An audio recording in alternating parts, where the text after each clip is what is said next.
Forward, would like to have your views on the media mix. So, know how I can ensure a maximizing reach of my product, and then probably I'll ask a follow-up question on how we can do for a B2B and how we can do for B2C. So, first you can share about media mix as a common for maximizing reach. So what I try to do is I'd rather bring the two aspects together, because it's like this. Okay. When you look at media per se, so you have to first take into consideration which category you are in. What is your product? Who is your target audience? What is the age group? What is the geography? Okay.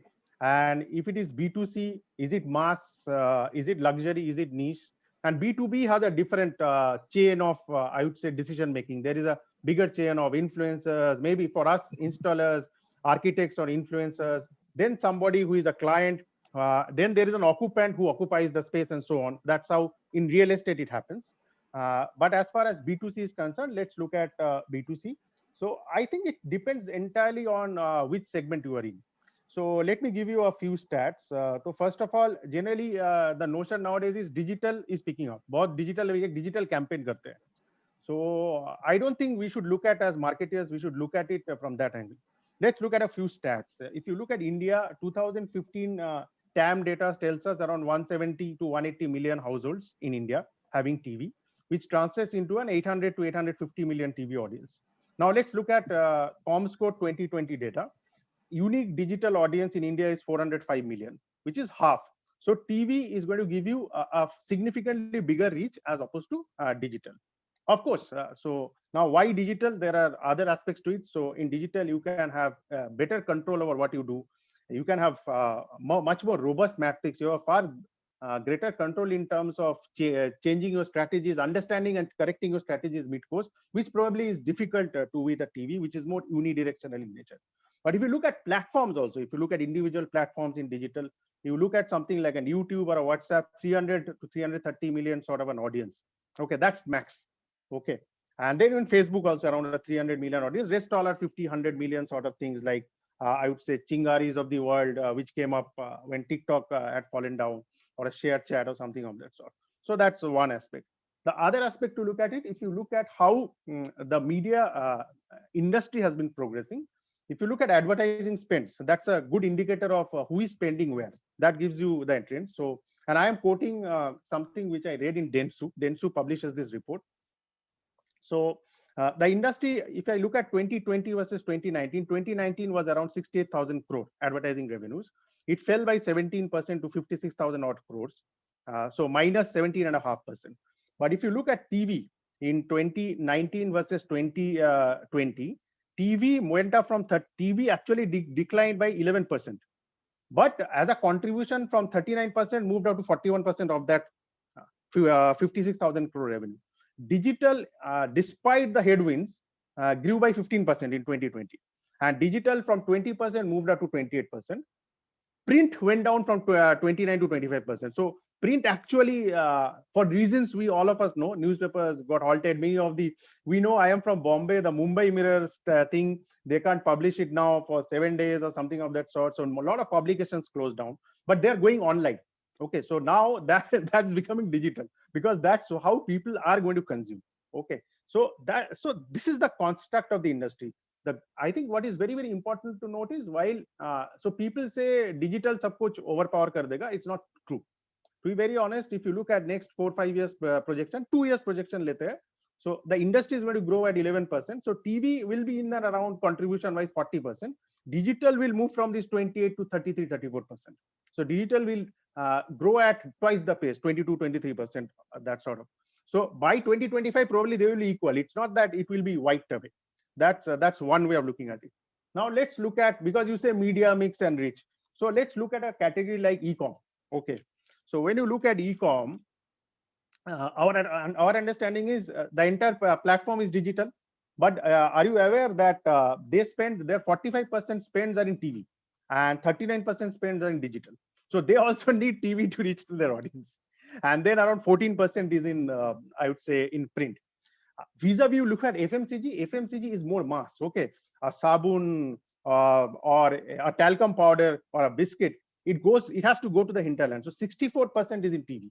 Okay, and digital is not small, but it's 19%. So it depends on which industry you are in. Parallelly, if you look at telecom, very evenly balanced, 50% in TV, 40% in digital. Okay, and if you look at banking, I think that's the biggest spend as a sector. 57% of their spend is in digital. Okay, so that's how retail, uh, around I think 45-46% is in print, because if there is a Toyota showroom, they will always put up these ads, this car and this and that. That is how it has been, and that is how they have defined their reach. So it entirely depends on which segment you are in, who is your audience, which platform your audience goes into, and what type of message do you want to give them. Basis that you have to define your media mix. There is no hard and fast rule, and you can't just say somebody else is doing digital or print, I will also do that. And it's continuously evolving. So that's my take on how the media landscape looks like. Right. I think yes, because the shift is of course towards digital, but we all love reading newspapers, love taking up, moving out of the home and then seeing around the things. So of course, yes, probably this is going to be the way forward, as you are rightly suggesting about. So again, no, let's little bit discussion around performance marketing. Is it Mhm. a jargon, or what is it real into it? The deep down aspect of your take. So see, to be very honest, I had been a marketer now for more than a decade, hardcore marketing. I have not done anything without a performance aspect to it. So you need not name it performance and all those things, but end of the day, whenever you do a campaign, what is the purpose? There has to be a purpose. There has to be a brand score. You are looking at a brand score or something like a brand recall, something like a category discovery, something like you want to sell something, cross-selling, upselling, or something of that sort. Okay, you're giving discounts. So nothing without performance. I think in corporate, everything is about performance. Okay, so to me, it's a jargon. I think where at times we are going wrong is, I'll tell you, we are mixing a lot of things. So, and this, I quote a gentleman called Mark Ritson, whom I follow. He is one of the, he's a marketing guru and a professor, and he's also a consultant. So he speaks about, if you look at overall marketing landscape, you consider three concentric circles. So the inner circle is basically it's called the marketing orientation circle, which basically means who is your customer, what is the profile of your customer, as simple as that, and what product do you have to offer. The second band, which is the second concentric circle, is the strategic band, which fundamentally is about segmentation, targeting, positioning, which is a strategy, which is a segment, and is it meaty enough for you, and how do you target it, and what's your positioning. And the third band is the tactical band, which is the outermost circle, which actually, if we consider that the three bands are rotating, that's the fastest moving. Okay, and that's the tactical band, and that tactical band has all this technology, all these what we call martech, all this content marketing, all those things. What is happening is we are at times probably confusing all these things, this martech thing and this technology, and targeting 1,000 ads to 1,000 different customers as marketing.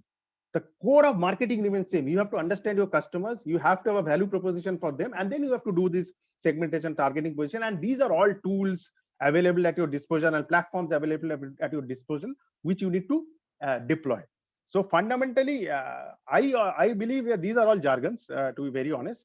No marketer does campaigns without a performance metrics. Okay, and if there is a performance metrics, performance is there, it's inbuilt. Without performance, then it's not market. Then that marketer will lose his or her job very soon, because there is no, you are not able to measure the impact, right? So it's a jargon as far as I'm concerned. That's perfect. So as per anyone, you have to ensure whatever your campaign's objectives are, prepare it from the ROI aspect and then move it, take it forward. Great. Yes, yes, Great. yes, absolutely. Absolutely. Great. So making it a broader aspect, marketing, 2021, not that, next 10 years, what is your thought process on a bigger aspect of marketing, how it will be looking like, how me or you would be functioning after 10 years, something like that. Right. So I think if I look at how the landscape is going to look like, fundamentally, if you go back a decade, even 20 years or a decade, TV, print, these were the go-to mediums. And these mediums predominantly are unidirectional in terms of nature, in terms of messaging. So you print something, you put on an ad, there is no live response to it, right? So there is a difference between a group theater and you go to a multiplex and watch a movie, right?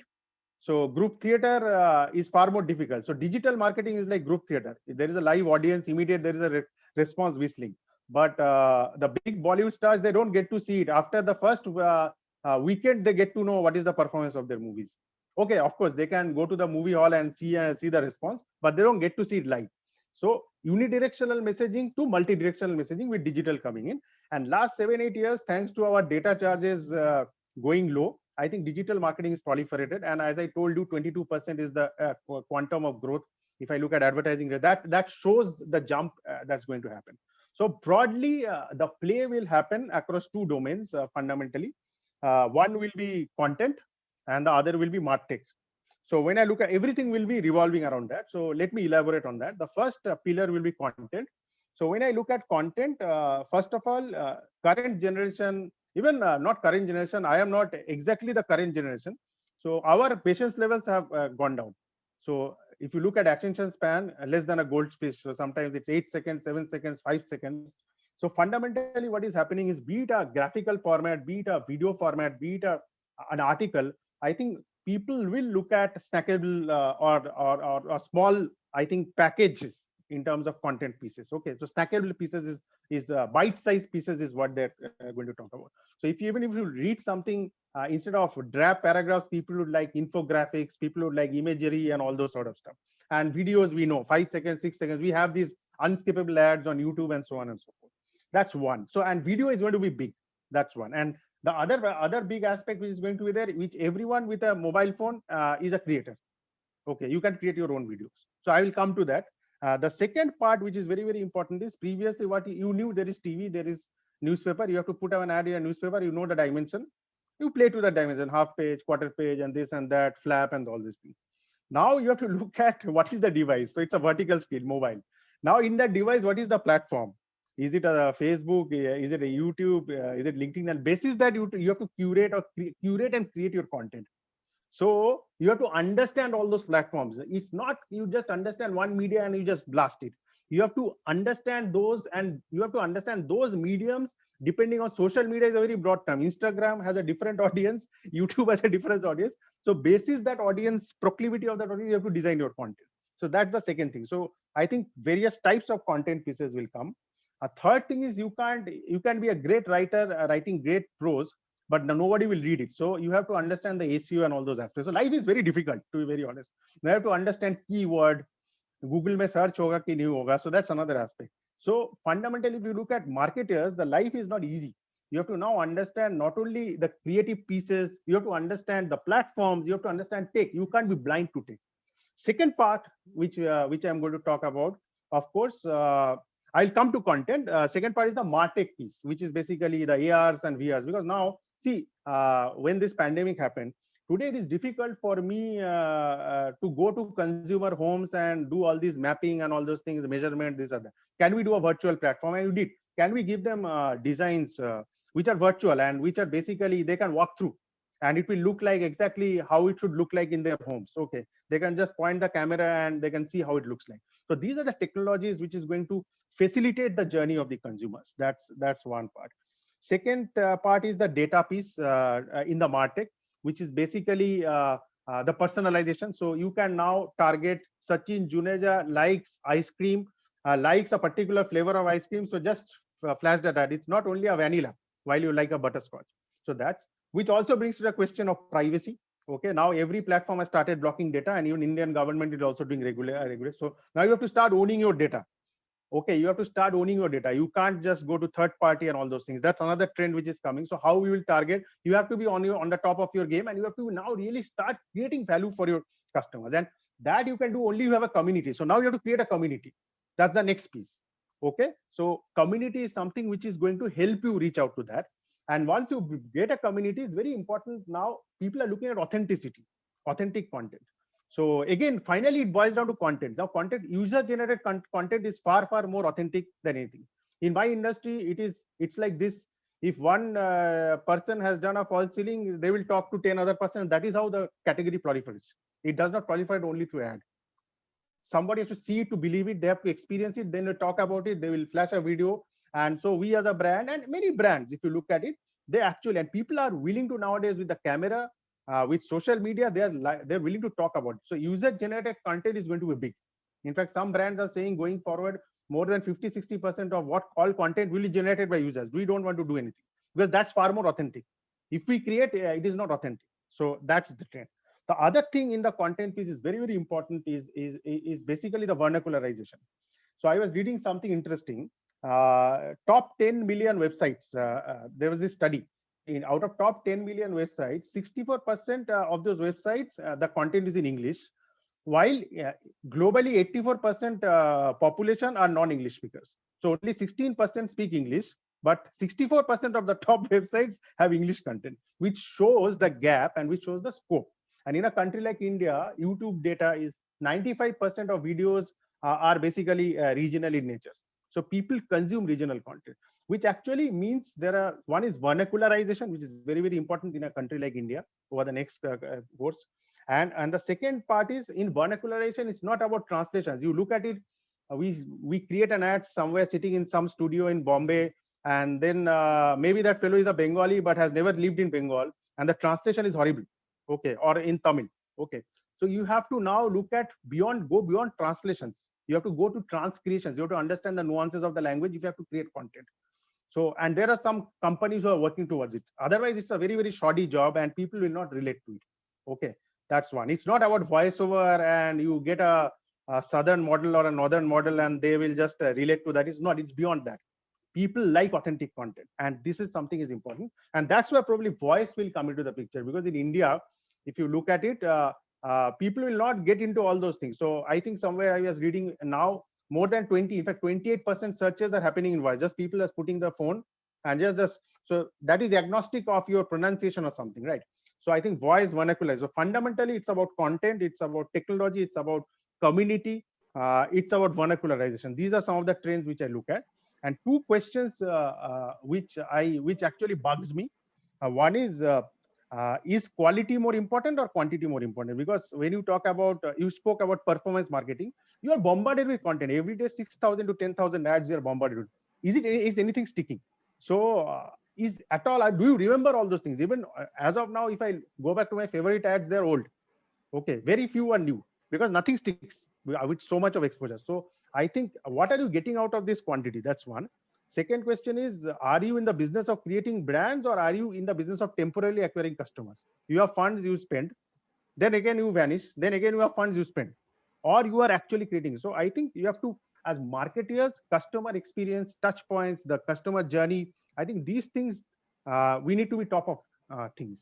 Only then, if you are able to make those interventions, then the customers will be there for you and the brand will stick. Otherwise it will not stick. So that's how I look at the journey. So these are the broad ways of approaching, I think, the next decade. That's so perfectly mentioned. In fact, I'm quite influenced with your thought about creating the customer journey mapping and all that, whether it's a one-time brand investment or it's a whole-time affair, and that's how the marketing or a marketer should look around it. So many thanks for this elaborated answer. So taking it forward.